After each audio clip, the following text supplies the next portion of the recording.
중직자대학원 성경과 신학 과목입니다. 오늘 성경적 하나님의 형상의 이해라는 제목으로 우리 창세기 1장 26절부터 28절을 우리 먼저 함께 같이 읽도록 하겠습니다. 하나님이 이르시되 우리 형상을 따라 우리의 모양대로 우리가 사람을 만들고 그들로 바다의 물고기와 하늘의 새와 가축과 온 땅과 땅에 기는 모든 것을 다스리게 하자 하시고, 하나님이 자기 형상 곧 하나님의 형상대로 사람을 창조하시되 남자와 여자를 창조하시고, 하나님이 그들에게 복을 주시며 하나님이 그들에게 이르시되 생육하고 번성하여 땅에 충만하라. 땅을 정복하라. 바다의 물고기와 하늘의 새와 땅에 움직이는 모든 생물을 다스리라 하시니라. 아멘. 성경에서 말하는 하나님의 형상에 대해서 바르게 이해하는 것이 너무나 중요합니다. 그래서 오늘 좀 성경과 함께 신학적으로 이 부분을 좀 우리가 살펴보도록 하겠습니다. 우리가 서론에 꼭 여러분이 명심해야 될 부분이 있는데요, 그것은 무엇이냐면 우리가 믿는 하나님은 영이신 하나님이라는 것을 꼭 먼저 명심해야 됩니다. 그래서 하나님께서 인간을 하나님의 형상으로 만드셨다고 말씀하셨죠, 오늘 읽었던 말씀에. 그런데 하나님은 영이시기 때문에 그 하나님의 형상은 우리가 보이는 육체나 어떤 물질적인 그 부분을 우선 말하는 것이 아닙니다. 왜냐하면 하나님이 영이시기 때문에 육체를 가지신 분이 아니고 물질을 가지신 분이 아니라는 것을 우리가 먼저 잘 알고 있습니다. 그래서 눈에 보이지 않는 형태로 하나님께서 존재하고 계신 것을 우리가 알고 있습니다. 그래서 하나님은 출애굽기 20장 4절에서 분명히 이렇게 경고하고 우리에게 십계명을 통해서 말씀하고 있죠. 너를 위하여 새긴 우상을 만들지 말고 또 위로 하늘에 있는 것이나 아래로 땅에 있는 것이나 땅 아래 물속에 있는 것에 어떤 형상도 만들지 말며. 하나님께서 영이시기 때문에 육체를 가진 어떤 존재로 생각하거나 만들거나 섬기지 말라고 분명히 우리에게 미리 말씀해 주셨습니다. 그래서 우리는 하나님은 영이시구나라는 부분을 먼저 정확하게 알아야 됩니다. 그 다음에 두 번째, 오늘 읽었던 26절에 보면 하나님께서 하나님의 형상대로 하나님의 모양대로 우리를 만드셨다고 말하고 있습니다. 그래서 교회사의 역사에 보면 이 형상과 이 모양을 따라서 의미가 다르다고 말하면서 다르게 형상은 무엇을 나타내고 모양은 다른 것을 나타낸다고 이렇게 해석했던 그런 경우들이 있습니다. 그런데 이것은 잘못된 해석입니다. 그래서 요즘에는 다 어떻게 말하냐면 바빙크라든가 칼빈 모든 개혁주의에 있었던 중요한 사람들은 이것에 대해서 뭐라고 말하냐면 형상과 모양이, 형상이라는 단어는 히브리어에 보면 젤렘이라는 단어를 쓰고요, 모양이라는 것은 데무스라는 그런 히브리어 단어를 씁니다. 근데 동일한 단어가 아니죠. 단어는 다릅니다. 그런데 이 단어가 상호 교환적으로 서로 사용될 수 있다는 것입니다. 의미는 약간 다르지만 상호 교환적으로 사용될 수 있고, 그 둘 사이에 살펴보면 본질적으로 내용적으로 차이가 없습니다. 그래서 모양대로 형상대로라는 것은 하나님을 닮게 우리를 만드셨다는 것이죠. 그래서 칼빈은 뭐라고 말하냐면 두 단어의 논쟁 자체가 별로 의미가 없다고 말하고 있습니다. 원래 아무런 차이가 없기 때문에 거기서 논쟁하거나 거기에 마음을 둘 필요가 없다고 말씀을 해주고 있습니다. 그래서 우리는 이 하나님의 형상을 통해서 이것의 대표적인 의미가 무엇이냐면, 인간을 하나님께서 만드셨는데 하나님을 대표하는, 하나님을 대변하는 존재로서 우리 인간을 만드셨다라는 것을 살펴볼 필요가 있습니다. 후쿠마라는 조직신학을 썼던, 또 개혁주의 인간론을 썼던 개혁주의 신학자는 이렇게 말했습니다. 사람은 어떤 점에서 하나님과 같은 존재이며 하나님을 대표하는 존재이다라고 말하고 있습니다. 그래서 인간만 하나님의 형상으로 만들어져서 하나님께서 존귀하고 축복되는 존재로 만드신 것이죠. 그래서 사람이 하나님을 닮아 있는 것이고요, 또 하나님의 그런 일정 부분을 나타내고 보여주고 대변하는 그 일을 하도록 우리를 불러주셨습니다. 이것이 전체적인 하나님의 형상의 큰 그림인데요, 그렇다면 좀 구체적으로 하나하나씩 좀 살펴보도록 하겠습니다. 먼저 첫 번째 보면 전인, 다른 말로 인간 전체가 하나님의 형상과 관련되어 있다는 것을 여러분 꼭 명심해야 됩니다. 그래서 이 축복 속에서 우리를 부르신 것을 우리가 또 기억하고 확인해야 되는데요. 하나님의 형상은 인간 전체, 인간의 전 기능과 함께 연결되어 있다는 것입니다. 그래서 전인적 개념으로서 전체 인간의 전인격을 가진 그 전인적 개념으로서 우리가 하나님의 형상을 이해하는 것이 중요하다고 많은 신학자들이 계속 강조하고 있습니다. 왜냐하면 많은 사람이 하나님의 형상 말하면 인간의 영혼만 하나님의 형상이다 말하는 경우가 많이 있습니다. 물론 하나님의 형상이 대표적이고 드러나고 우리가 확신하게 알 수 있는 것이 인간의 영혼이겠죠. 근데 이 성경에 보면 또 많은 신학자들이 정리하기를 영혼뿐만 아니라 인간이 지정의라는 지식적으로 감정적으로 의지로 아는 인간의 삶의 많은 부분과 심지어는 인간에 있는 이 육체 부분까지도 이런 하나님의 형상에 영향을 받고 그것을 보여주고 나타내고 있다라고 전인적인 개념으로 다 이해하고 있습니다. 그래서 바빙크라는 중요한 칼빈주의 신학자는 뭐라고 말했냐면 총체적 인간이 총체적 신성의 형상이다. 인간 전체가 하나님 전체에 대한 신성을 나타내는 형상으로 만들어졌다라고 말하고 있습니다. 그래서 사람이 모든 면에서 하나님을 닮아 있고 하나님을 나타내고 보여주는 존재로 만들었기 때문에 인간의 많은 부분과 기능들이 하나님의 형상과 연결되어 있다고 우리는 기억해야 됩니다. 그래서 바빙크는 어느 정도로 말했냐면 인간의 이 전인이 무엇을 나타내고 있냐면 어느 정도냐면 총체적 하나님의 형상, 즉 삼위일체 하나님의 형상이다 라고까지 말하고 있습니다. 그래서 삼위일체 하나님의 형상으로 지으심을 받은 것이 인간 전체이다 라고 이해해 볼 수가 있습니다. 그럼 이 질문이 나오겠죠. 아까 전에 우리 서론에 하나님은 영이라고 말했는데 그럼 육체와 물질을 갖고 계신 분이 아니라는데 인간이 영혼뿐만 아니라 이 육체까지도 하나님의 형상이라면 그게 무슨 의미입니까? 라고 우리가 질문해 볼 수가 있죠. 우선은 인간의 몸, 인간의 육체도 하나님의 형상을 드러내고 나타나는, 보여주는 그 일을 하고 있다고 정리해 볼 수가 있습니다. 그래서 칼빈이라는 중요한 개혁주의 신학자가 하나님의 형상에 대한 부분을 연구하면서 뭐라고 정리했냐면 인간의 영혼과 그 내용들이 본질적으로 하나님의 형상과 연결되어 있다고 설명하고 있습니다. 그런데 그것을 넘어서 하나님의 형상은 영혼에만 국한된 것이 아니라 인간의 육체까지도 영향을 주고 결과적으로 육체를 통해서 하나님의 영광과 하나님의 축복이 드러날 정도로 그렇게 하나님의 형상으로 만들어졌다라고 설명하고 있습니다. 그래서 인간의 영혼뿐만 아니라 인간이 갖고 있는 기능, 지정의, 그리고 지식과 의로움과 거룩함, 그리고 몸에서도 하나님의 형상을 나타내는, 그래서 어떻게 이해해 보냐면 우리 육신에 눈이 있죠. 눈을 통해서 우리가 보는 것입니다. 그렇죠? 사물을 보고 판단하고 보는 것인데 이것이 하나님이 성경에 보면 하나님께서 모든 것을 보시는 그런 기능을 갖고 계신 분으로 설명하고 있잖아요. 이 하나님이 보신다는 그 기능과 그 형상을 가진 존재로 우리가 눈이 있고요.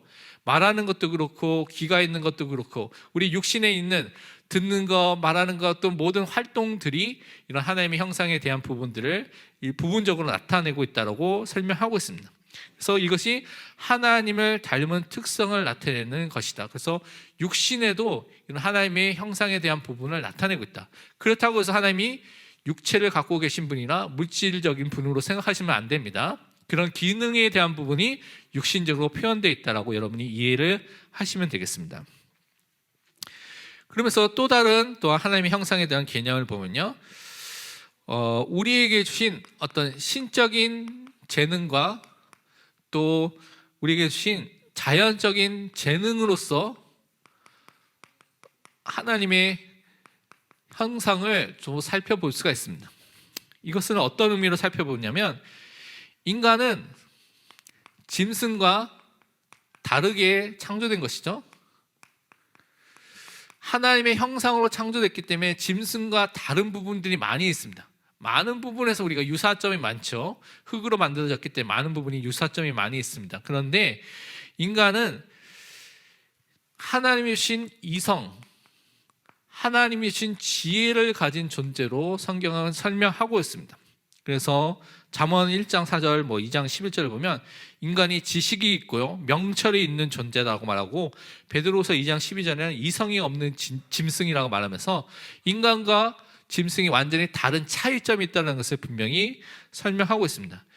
그것과 함께 인간에게는 또 어떤 축복을 주셨냐면 하나님을 알 수 있는 신의식, 하나님을 아는 지식을 가진, 그래서 칼빈은 이것을 종교의 씨라고 말하고 있습니다. 그래서 하나님을 알 수 있는 그런 내용들을 인간에게 이미 심어 주셨다라고 말하는 것입니다.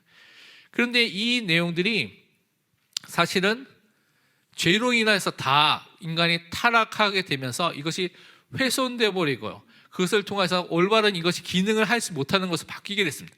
그래서 인간이 하나님이란 절대자에 대한 부분들을 올바르게 알지 못하기 때문에 이 신의식이 있지만 뭘 하게 됐습니까? 하나님을 바르게 하나님을 알 수 없기 때문에 우상을 섬길 수밖에 없는 것이죠. 자연적으로 우상을 섬기는 것이 나올 수밖에 없습니다.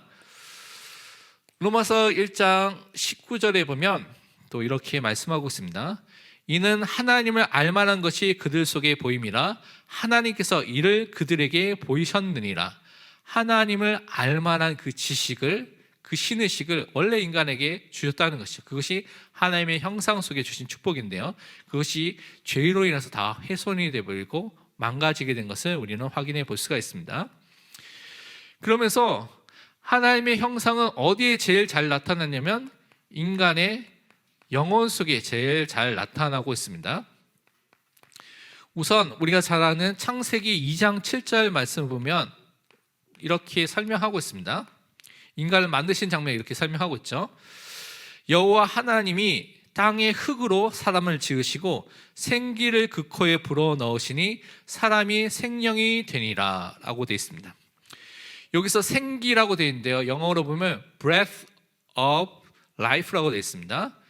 여기로 보면 이제 어떤 사람들 이것을 성령으로 해석하는 분들이 많이 있는데 많은 개혁주의 신학자들은 이것을 생기를 성령으로 해석하지 않습니다.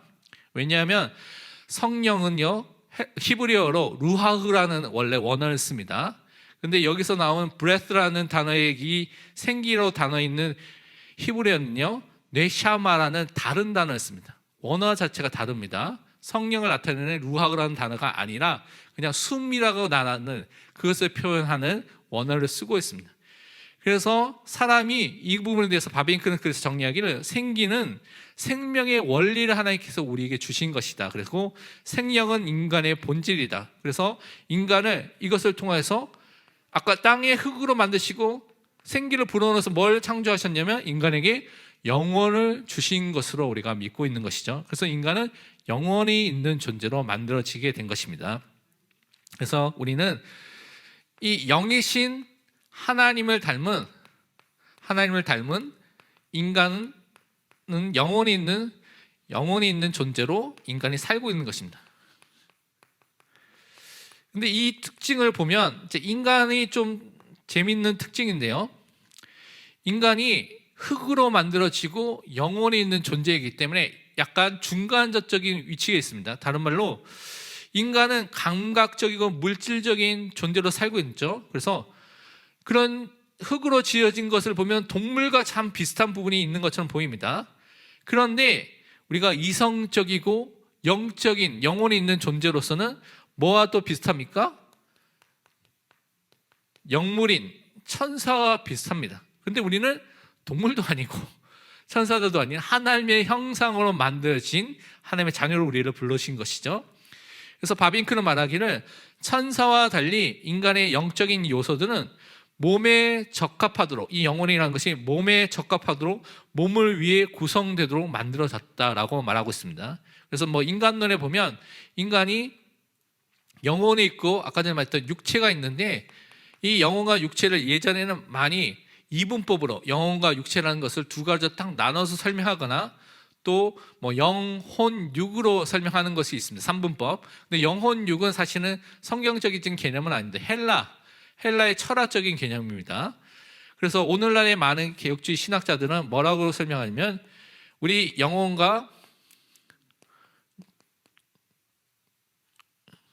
육체가 영육입니다. 영육이 통일체를 하나의 몸을 이루고 있다. 하나로서 유기적으로 결합되어 있다. 분명히 구별되지만 하나로 유기적으로 결합되어 있다라고 설명을 하고 있습니다. 그것이 신비인 것이죠. 그래서 우리는 영혼에 있어서까지 또 하나님의 형상의 축복을 받은 존재인 것을 확인해 볼 수가 있습니다. 그리고 우리가 대표적으로 하나님의 형상이라고 말하면 여러분이 많이 볼 수 있는 것이 원의, 원래 있었던 의, original righteousness라는 단어를 쓰는데요. 그 축복으로 하나님께서 인간을 만드셨다. 그래서 많은 신학자들이 그래서 인간을 원래의 의가 있었던, 다른 말 하나님을 아는 지식과 의로움과 거룩함을 지닌 존재로 하나님께서 만드셨다고 여러분이 많은 부분에서 확인해 볼 수가 있습니다. 하나님의 형상은요, 우리가 창조되었을 때 하나님께서 분명히 주어진 축복 속에서 참된 지식과 참된 의와 참된 거룩함을 가진, 그래서 하나님이 그 성품을 닮은 사람으로 우리를 만드셨다고 성경은 말씀하고 있습니다.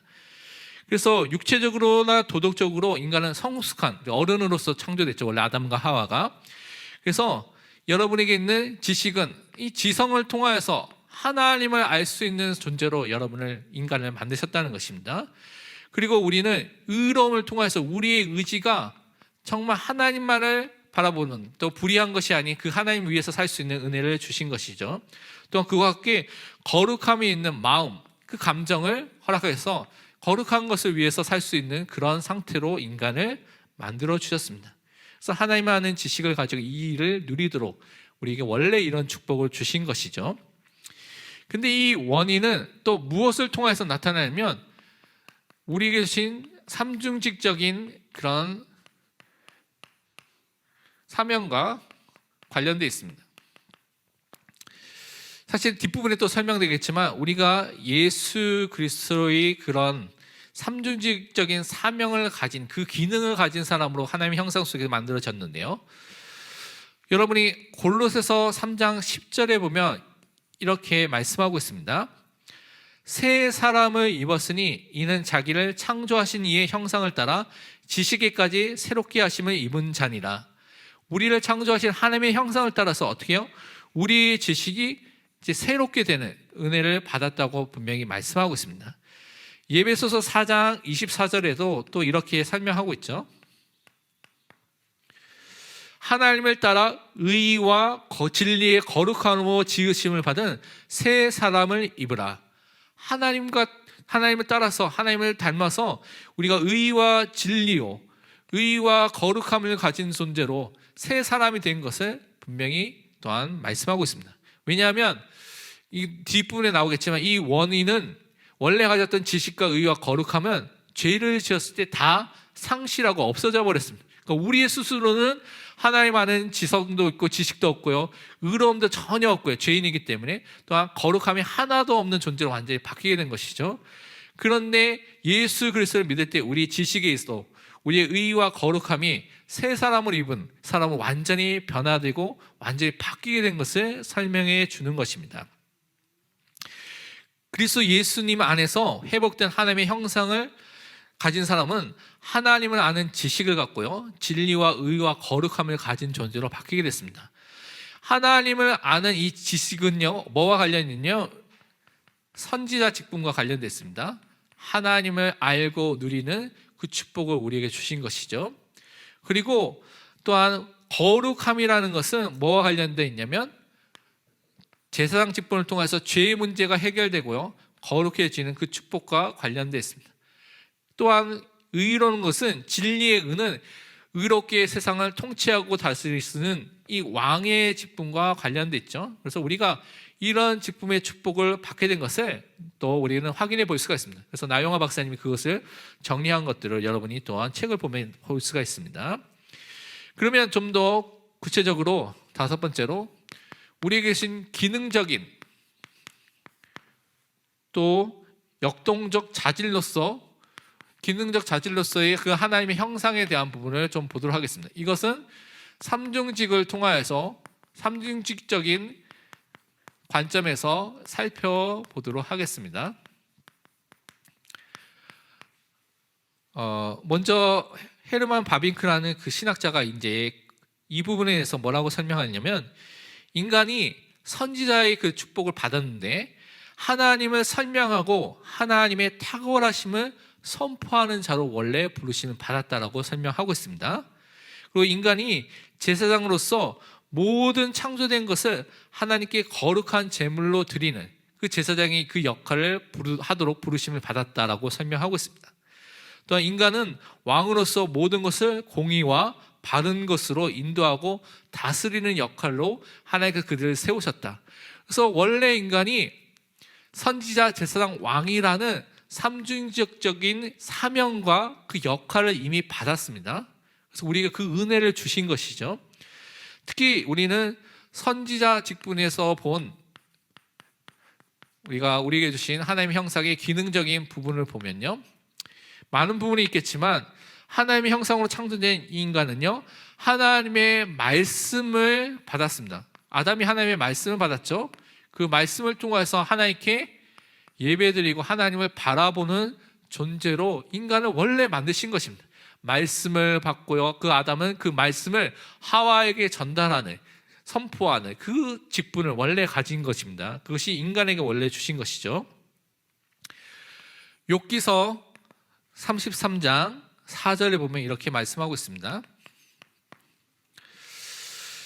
하나님의 영이 나를 지으셨고 전능자의 교훈이 나를 살리시느니라.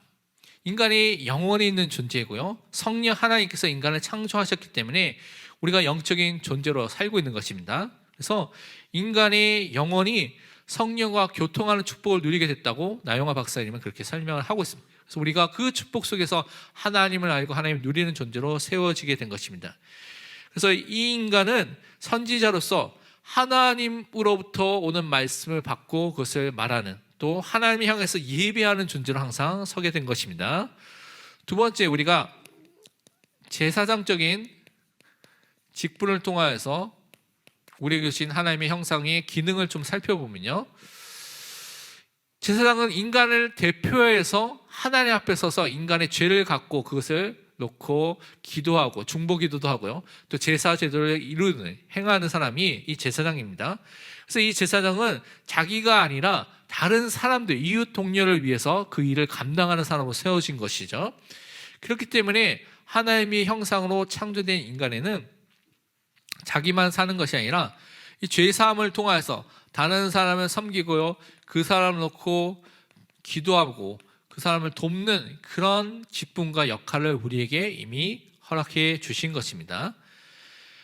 나영아 박사님이 이 부분을 정리하면서, 제사장 된 자가 죄 용서를 선포하여 하나님과 사람 사이, 그리고 사람과 사람 사이에 화목을 이루어 섬김과 사귐이 있게 하듯이 하나님의 형상으로 창조된 인간은 이웃을 그렇게 사랑으로 섬기고 돕는 역할로 우리를 부르셨다고 그렇게 정의해 놓으신 것을 볼 수가 있습니다.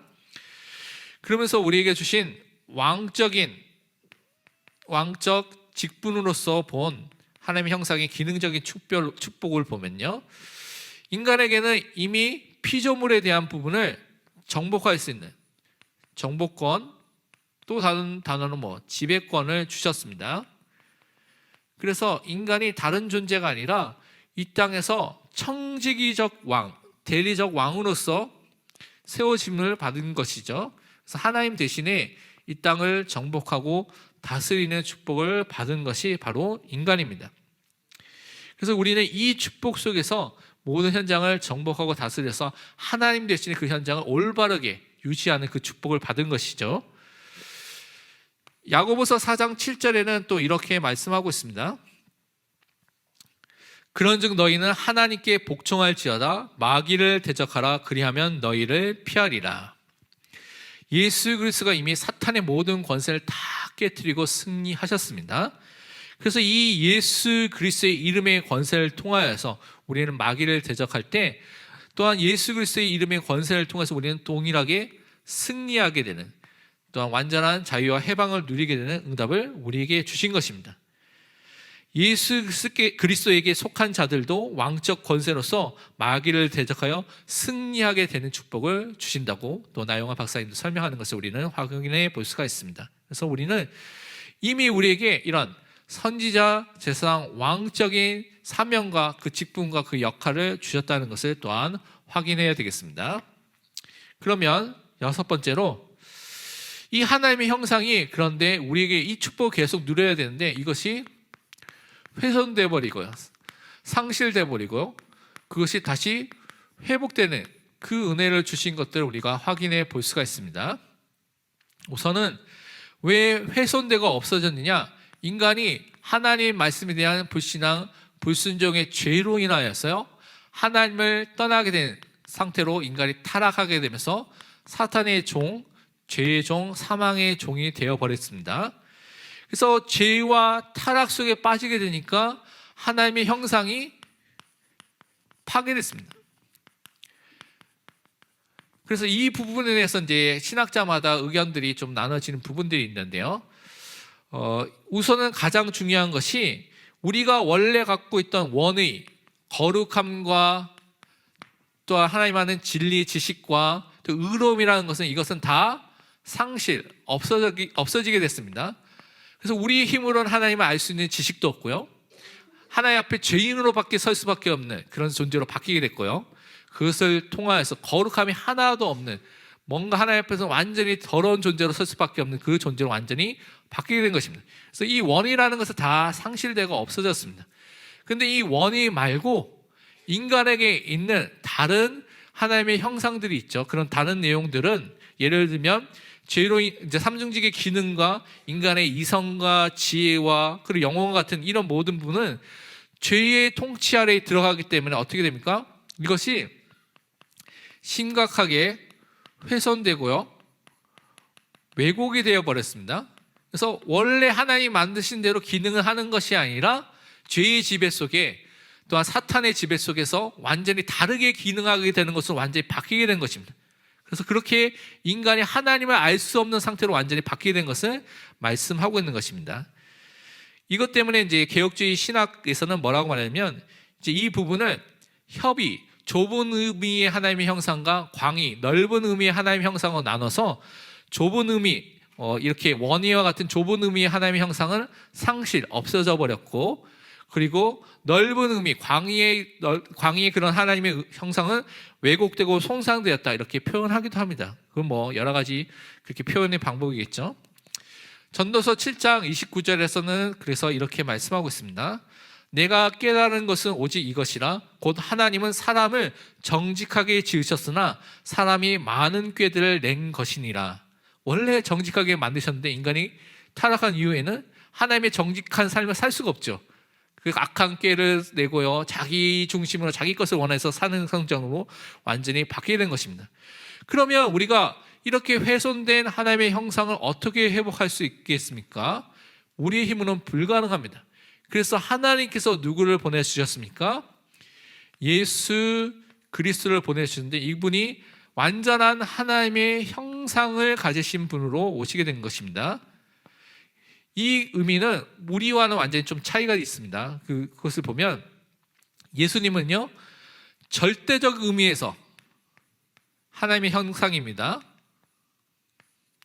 우리는 상대적인 의미로서 피조물로서의 하나님의 형상인데, 이 예수님은요, 절대적인 하나님의 형상이고 창조주로서 하나님의 형상입니다. 그래서 똑같지가 않습니다. 하나님의 형상이라고 해도. 그래서 원형이고요, 사실 우리는 모형이라고 할 수가 있겠죠, 그렇게 비교해 보면. 그런데 이 하나님의 형상인 이분께서 오셔서 우리를 회복해 주셨는데, 말씀을 보면서 살펴보면 골로새서 1장 15절에는 이렇게 말씀하고 있습니다. 그는, 예수님은 보이지 아니하는 하나님의 형상이시요 모든 피조물보다 먼저 나신 이시니라. 분명히 예수님께서 보이지 않는 하나님의 형상으로서 이 땅에 오셔서 그분 안에 있는 모든 사람에게 이 형상을 회복시키는 그 일을 하신 것입니다. 로마서 8장 29절은 그래서 이렇게 말씀하고 있죠. 하나님이 미리 아신 자들 또한 그 아들의 예수 그리스도의 형상을 본받게 하기 위하여 미리 정하셨으니 이는 그로 많은 형제 중에서 맏아들이 되게 하려 하심이니라.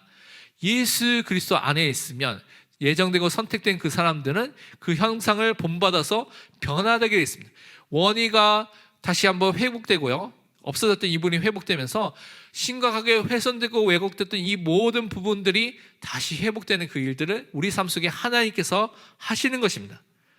그러면 이것이 우리 삶 속에 어떻게 충만하게 회복되고 나타나겠습니까?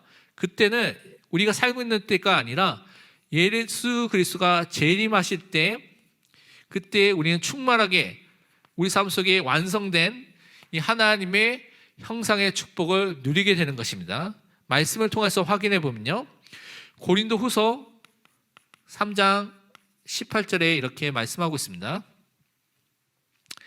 우리가 다 수건을 벗은 얼굴로 거울을 보는 것 같이 주의 영광을 보며 그와 같은 형상으로 변화하여 영광에서 영광에 이르니 곧 주의 영으로 말미암음이니라. 예수님이 다시 오셨을 때 우리가 영광스러운 모습으로, 영화된 모습으로, 축복으로 우리가 바뀌게 되는 것이죠. 그때 우리가 있었던 이 하나님의 형상도 하나님의 축복을 완전히 누리는 사람으로 완전히 변화되게 되는 것입니다. 그래서 우리는 온전히 누리는 그 재림의 때를 바라보고 오늘도 기도해야 될 줄 믿습니다. 결론으로 우리 한 가지를 좀 생각하고 우리가 기도하고 또 붙잡아야 되겠습니다. 우리는 이렇게 완전한 하나님의 형상이 되시고 우리의 구주가 되시고 주인 되시고 왕이신 이 예수 그리스도만을 항상 바라보는 사람으로 서야 되겠습니다. 그분을 항상 인정하는 사람으로 서야 되겠습니다. 히브리서 12장 2절에 분명히 말씀하기를 이렇게 말씀하고 있습니다. 믿음의 주요 또 온전하게 하신 이인 예수를 바라보자. 그는 그 앞에 있는 기쁨을 위하여 십자가를 참으사 부끄러움을 개의치 아니하시더니 하나님 보좌 우편에 앉으셨느니라. 우리는요, 그리스도만을 따라가는 전도자로 서야 되겠습니다. 하나님의 형상을 날마다 회복하고 그리스도를 닮은 그 전도자로 현장에 서서 모든 사람을 살리는 응답의 사람으로 서야 될 줄 믿습니다. 기도하겠습니다. 하나님 아버지, 참으로 감사합니다.